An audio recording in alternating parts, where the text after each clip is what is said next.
It was a war of untold brutality, a conflict that carved a chasm between nations and shattered countless lives. In the unforgiving crucible of the Pacific, two empires clashed, fueled by ideologies that painted the enemy not as human, but as a monster. For the women of Japan, who had dedicated their lives to a cause they were told was divine, the prospect of surrender was a fate worse than death itself. They were indoctrinated from birth to believe that American soldiers were unkempt, brutish savages, a grotesque horde of barbarians who would subject them to unspeakable horrors. This was the narrative they lived and breathed, the fear that coiled in their stomachs as the war turned against them. But when the time came for surrender and they were finally confronted with their captors, the reality was a stark, bewildering contradiction to everything they had ever been taught. The men they saw were not the monsters of their nightmares, but something else entirely, something that would force them to question every belief they had ever held. The jungle canopy dripped with the humid breath of 1,000 ghosts. The year was 1944, and the island of Saipan, a lush, verdant jewel in the Pacific, had become a charnel house. The air was thick with the stench of cordite, decaying flesh, and a fear so palpable it was a taste on the tongue. Amidst this inferno, a young woman named Kyoko clung to a shattered banyan tree, her heart hammering against her ribs like a trapped bird. She was a nurse, not a soldier, but in the final desperate days of the battle, the lines had blurred. Her uniform, once pristine, was now a tattered, blood-stained rag, and the Red Cross armband on her sleeve felt less like a symbol of neutrality and more like a cruel joke. Around her, the remnants of the Japanese garrison, a collection of broken and starving men, prepared for their final suicidal charge. They were going to die for the emperor, for the honor of Japan, and they expected Kyoko to do the same. Kyoko, however, found herself paralyzed not by fear of death, but by a dawning, terrifying clarity. She had seen the leaflets dropped from American planes, the ones that promised food, water, and humane treatment for those who surrendered. Her commanding officers had dismissed them as American propaganda, vile lies meant to tempt the weak. But as she watched a group of wounded Japanese soldiers, their bodies ravaged by shrapnel and dysentery, stumble towards a cliff's edge to jump, she couldn't shake the words from the leaflets. "Your surrender will be honored." The American planes that had once been harbingers of death now seemed to whisper a different message. A message of mercy. Her friend, a girl named Harumi, grabbed her arm, her eyes wide with a fanatic, desperate light. "We must go, Kyoko-san. The Americans will defile us. We must die with honor." Kyoko shook her head, a slow, deliberate movement that felt like a betrayal of everything she had ever been taught. "No, the Emperor needs us to live, to bear witness."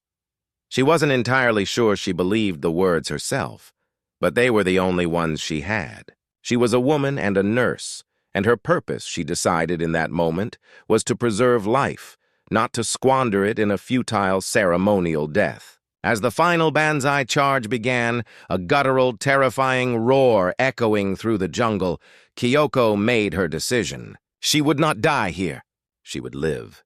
She and a small group of other female nurses, all terrified but resolute, began to move in the opposite direction, their hearts a chaotic symphony of fear and a fragile, burgeoning hope. They moved through the dense foliage, their breath catching in their throats with every snap of a twig, every distant gunshot. They were hunted, not just by the approaching enemy, but by their own countrymen who viewed their refusal to die as an unforgivable act of cowardice. The whispers were a new kind of terror, a shunning more painful than any physical wound. After what felt like an eternity, they stumbled out of the jungle into a small clearing, their bodies caked in mud and sweat. There, a small group of American soldiers stood, their rifles lowered, their faces impassive. Kyoko's heart leapt into her throat. This was it. The moment of truth. She braced herself for the worst, for the grotesque monsters she had been told would greet her. But as her eyes focused on the men before her, a profound, disorienting shock rippled through her. These were not the brutish, unkempt savages of Japanese propaganda.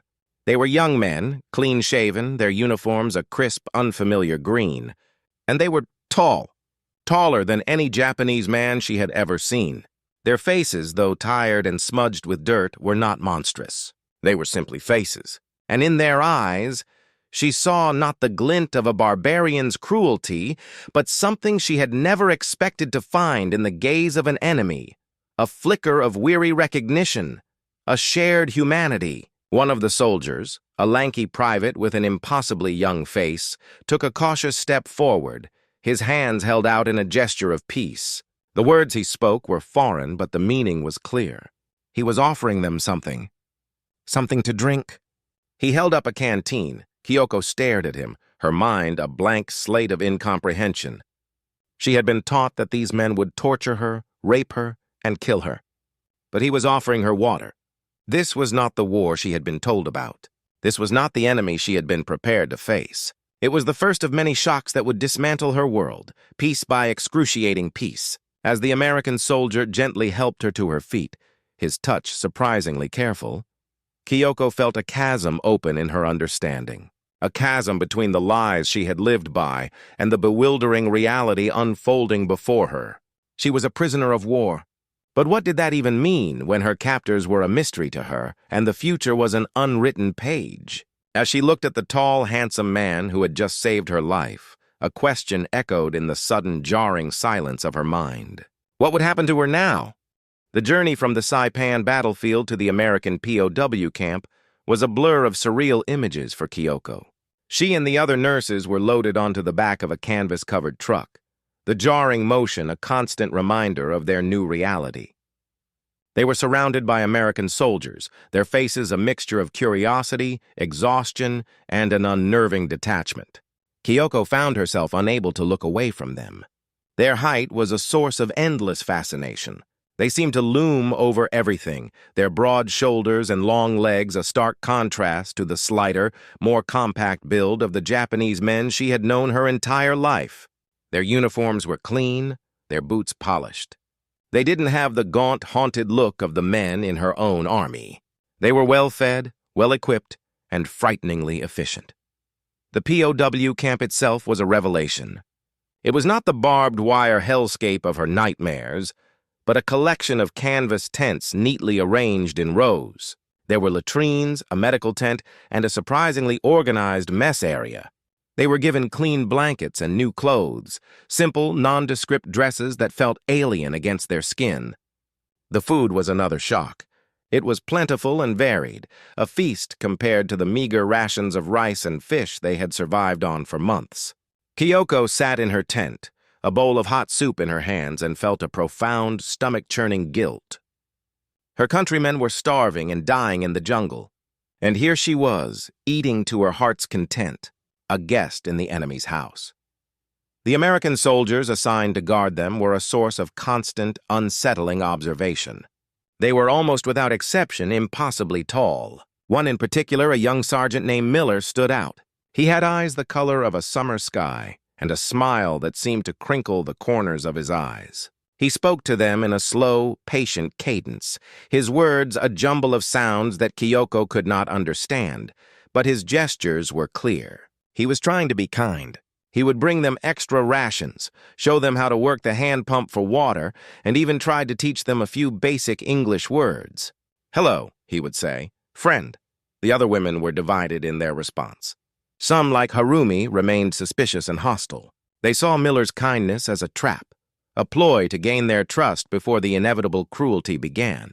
They refused to speak to him, turning their backs when he approached. But others, like Kyoko, found themselves slowly, cautiously opening up. The more they saw of these American men, the less they resembled the monsters they had been told to fear. They were polite, they were respectful, and they were, in their own way, gentle. They were not brutes. They were men. And they were just as curious about the women as the women were about them.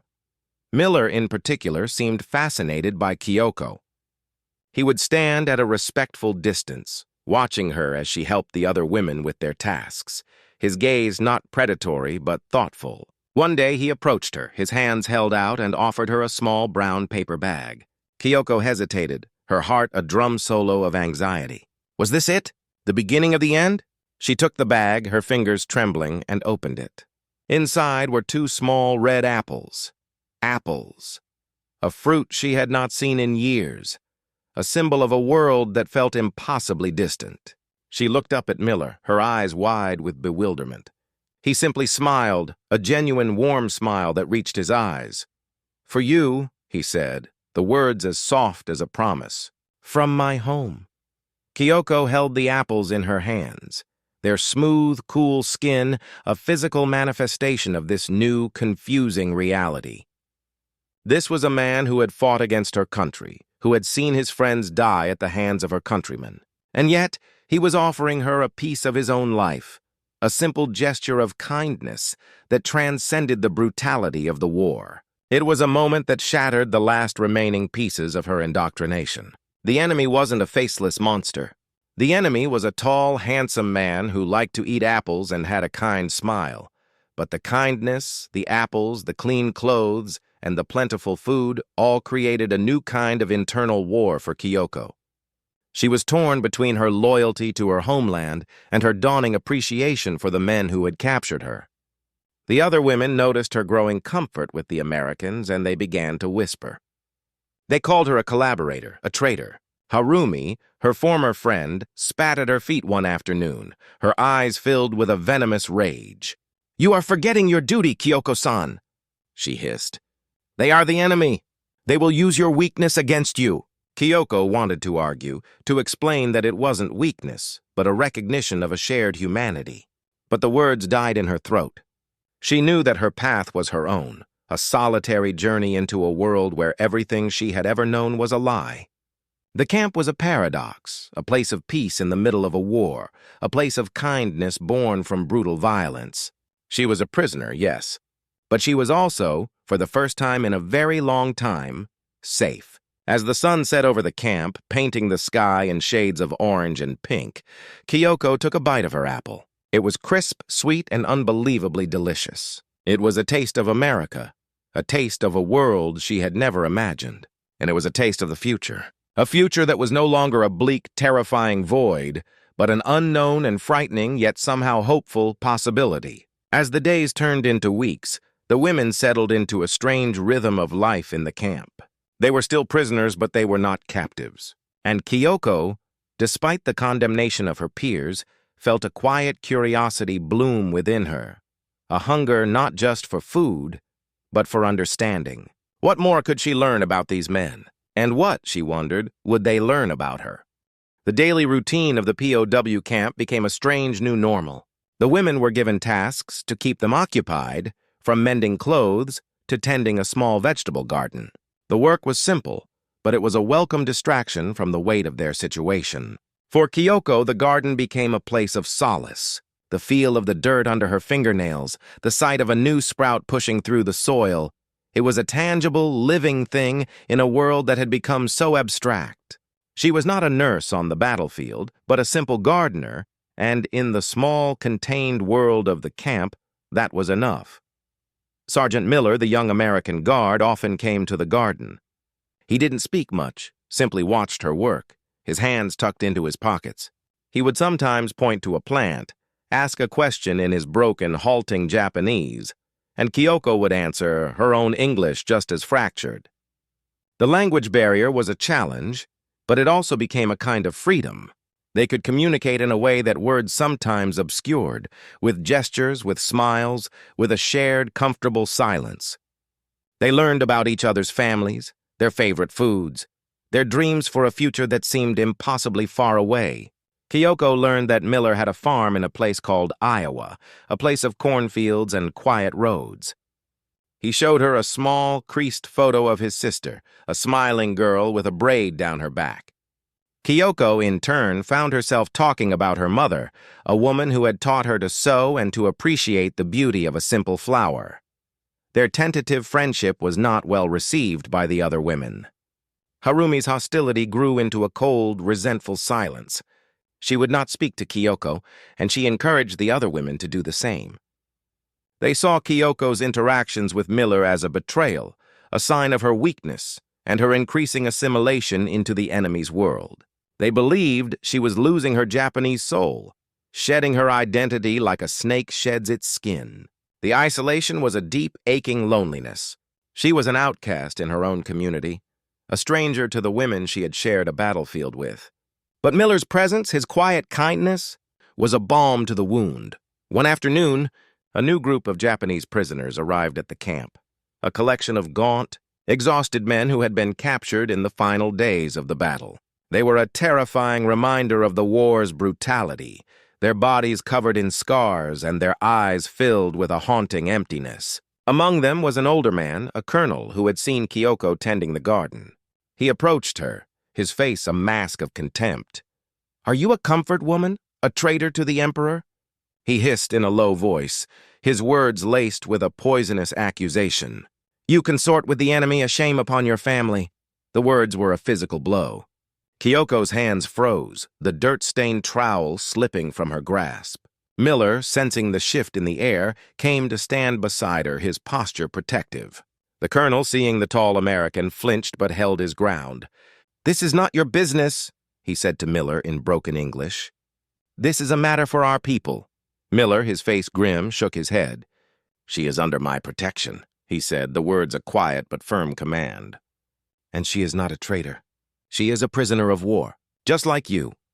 The colonel scoffed, but he backed away, his gaze still fixed on Kyoko with a look of pure, unadulterated hatred. He had seen the war in its most savage form. He couldn't understand the strange, unnatural peace of the POW camp.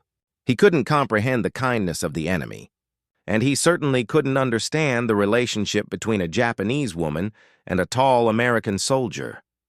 Kyoko's heart was still pounding, but a strange sense of defiance settled over her. She picked up her trowel and resumed her work, her movements deliberate and controlled. She was no traitor.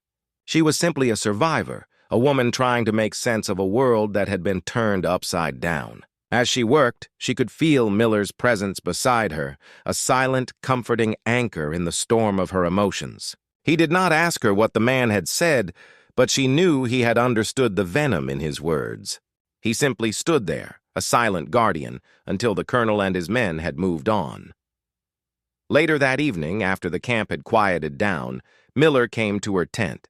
He did not enter but stood outside, a lantern held in his hand, his face illuminated in the soft yellow light. "I am sorry," he said, his voice low and full of a quiet apology. "That man, he was wrong." Kyoko looked at him, her heart aching with a mixture of gratitude and despair. She felt so alone, so misunderstood. "My country, they do not understand," she said, her voice a fragile whisper. "They think I have betrayed them." Miller shook his head. "No," he said, his voice firm. "You did not betray them. You chose to live." The words hung in the air, a profound and simple truth. She had chosen life. It was a choice that had cost her her friends, her community, and a part of her old identity. But in the quiet stillness of the night, with the tall American soldier standing guard outside her tent, she knew she had made the right choice.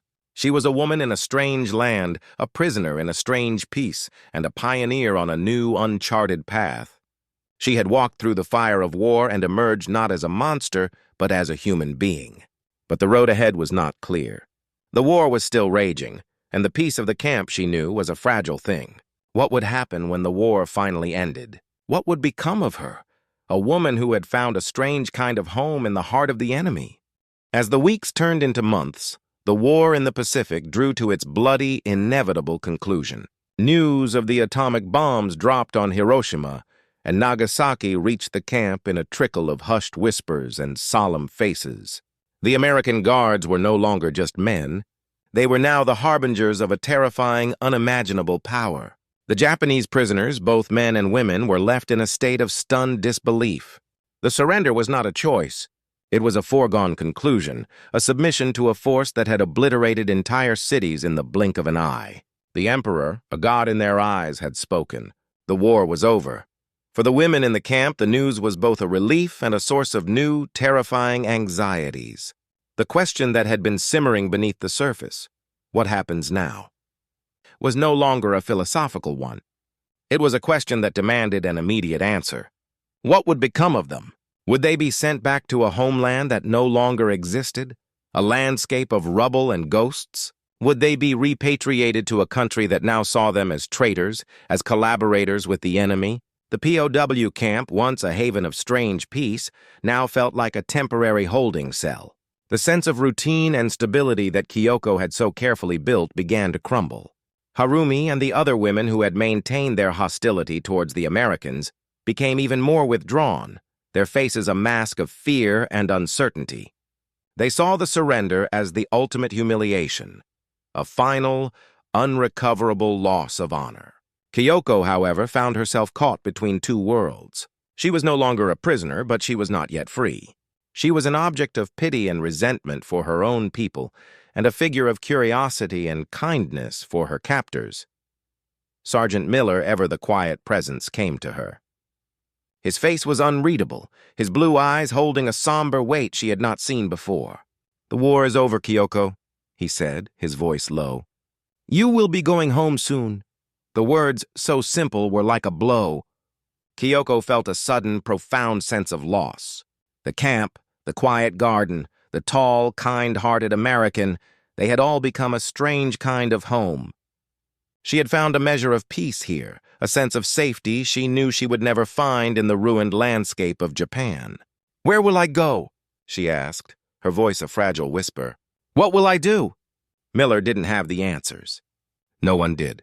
The process of repatriation was a bureaucratic nightmare, a long, drawn-out process of identifying, processing, and sending hundreds of thousands of prisoners of war back to their home countries. The women would be among the first to be sent home, a decision made out of a mixture of expediency and a paternalistic desire to protect them. The day of their departure arrived with a chilling finality. They were lined up and loaded onto a transport ship, their few possessions clutched in their hands. The American soldiers who had guarded them, who had shared their food and their stories, stood along the pier, a silent, somber farewell committee. Kyoko searched the faces in the crowd, her heart a frantic drumbeat in her chest. She saw Miller. He stood at the edge of the pier, his hands in his pockets, his posture an echo of their first meeting in the garden. He was looking at her, his gaze intense, a flicker of something she couldn't name. Regret? Sadness? A silent, agonizing goodbye. She wanted to run to him, to say something, anything. But the chasm between them was too wide, a gulf forged by war and culture and duty. She was a Japanese woman going home to her devastated country. He was an American soldier going home to his farm in Iowa. Their worlds, which had so briefly and so improbably touched, were now separating forever. As the ship's horn bellowed, a low, mournful sound, Kyoko felt a single, solitary tear trace a path down her cheek. She was leaving the tall, handsome man who had shown her kindness, who had seen her not as an enemy, but as a person. She was leaving the safe, contained world of the camp and venturing back into a world that was foreign and frightening.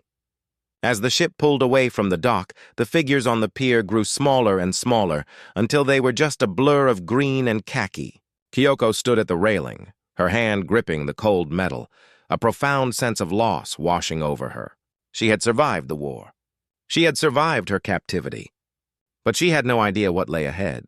The future was a vast open sea and she was adrift, a woman without a country, a woman with a broken past and an uncertain future. What, she wondered, would she find on the other side of this journey? And would she ever see him again? The journey back to Japan was a descent into a landscape of unimaginable destruction. As the ship approached the main island, Kyoko stood on the deck, her stomach churning not from the motion of the waves, but from a growing sense of dread. The land that had once been a familiar, cherished sight was now a panorama of desolation. Cityscapes that had been thriving centers of life were now flattened wastelands, monuments to the raw, untamed power of the atomic bombs. The few remaining structures were skeletal, their charred timbers and broken walls a grim testament to the fire and fury that had consumed them. The air, even from the distance of the ship, carried a faint, acrid smell of burnt wood and dust. As they disembarked, the scene was one of utter chaos. Displaced civilians, their faces gaunt and their clothes in tatters, moved through the rubble like ghosts. The faces of the people were filled with a mixture of grief, and a numbing, hollow-eyed exhaustion. They stared at the returning prisoners, their gazes a mix of suspicion and contempt. Kyoko and the other women, with their clean clothes and relatively healthy appearances, stood out like a sore thumb. They were a reminder of a war that had been lost and a living testament to a perceived betrayal. The whispers followed them everywhere. "Comfort women," some hissed. "Traitors." The accusation that had haunted Kyoko in the POW camp now followed her in her own homeland. Harumi, her face a hard mask of resentment, turned to Kyoko. "This is what you chose," she said, her voice low and bitter.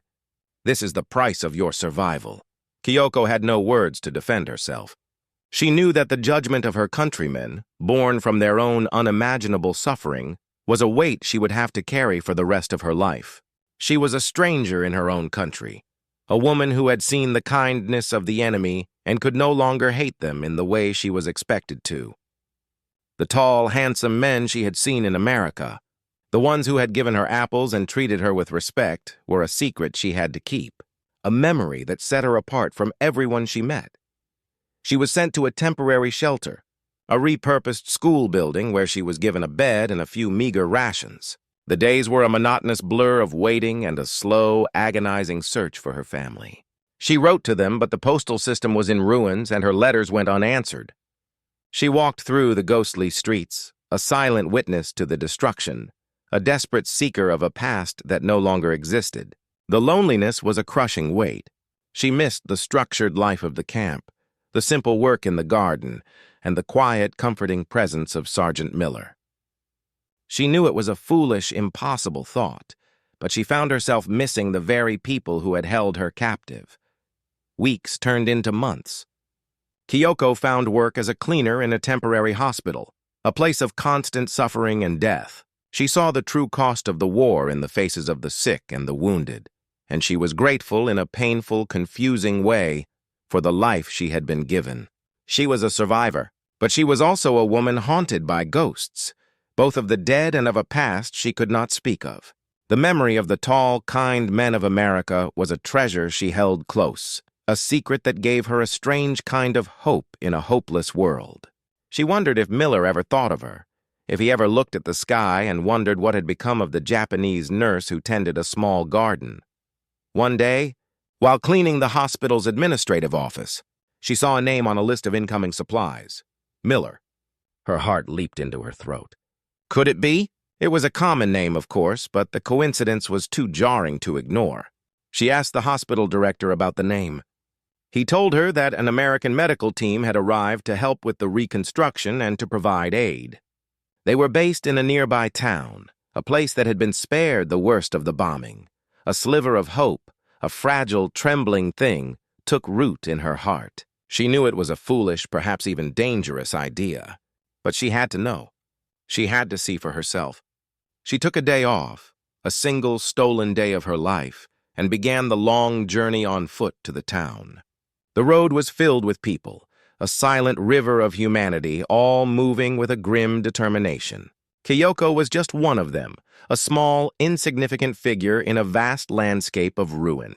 But her heart was a compass, and it was pointing her towards an uncertain future, towards a chance to confront the past and a hope that had seemed impossible. As she walked, the memory of Sergeant Miller's face, his kind eyes and his easy smile, was a beacon in the darkness. She was no longer a woman without a purpose. She was a woman on a quest. What would she find at the end of this pilgrimage? And was she ready for the answer? The town was a stark contrast to the desolate cities Kyoko had left behind. While still bearing the scars of war, it was largely intact, a testament to the capricious nature of fate. The American military presence was a jarring yet somehow comforting sight. Jeeps rumbled down the streets, their engines a loud foreign sound. American soldiers, their uniforms a crisp, unfamiliar green, were a constant presence, a living, breathing symbol of the occupation. Kyoko felt a strange sense of familiarity, a ghost of her time in the POW camp. But this was different. This was not a haven. It was a country under foreign rule. She found the temporary medical center, a large building that had once been a school. A large American flag hung limply from a flagpole, a symbol of a new, uneasy peace. Her heart was a frantic, chaotic drumbeat. She walked to the entrance, her hands clasped tightly in front of her, and found a Japanese interpreter sitting at a small desk. She approached him, her voice barely a whisper. "I am looking for a soldier," she said. A man named Miller. The interpreter, a young man with a weary face, looked at her with a mix of pity and suspicion. "Many soldiers are named Miller, ma'am," he said. "Do you have a rank? A first name?" Kyoko's heart sank. "Sergeant," she said, her voice faltering. "And his first name? I don't know it." The reality of her foolishness hit her like a physical blow. She had walked all this way, risking everything, on a name as common as a blade of grass. She was about to turn and leave to retreat into the anonymity of the crowd when a voice from behind her made her freeze. "Kyoko-san?" She turned slowly, her heart in her throat. He was there, taller than she remembered, his uniform immaculate, his face a little thinner than it had been in the camp. But the blue eyes were the same, the kindness in them a palpable thing. It was Sergeant Miller. His face, which had been impassive, broke into a slow, disbelieving smile. "It is you," he said, the words full of a quiet wonder. Kyoko could not speak. The words were a tangled knot in her throat, a mixture of relief, joy, and a profound, aching sadness. She simply nodded, a single, trembling movement. Miller took a step closer, and she saw the emotion in his eyes, a depth of feeling that mirrored her own. I did not think I would ever see you again," he said, the words filled with a quiet finality. "I had to see," she whispered, her voice still a fragile thing. "I had to know." They stood there for a long moment, a Japanese woman and an American soldier, their worlds colliding once more in a devastated land. The past was a physical presence between them, a silent story of war and kindness and an impossible friendship. Miller looked at her, his gaze taking in the clean but worn clothes, the exhaustion in her eyes, the simple fact that she had survived.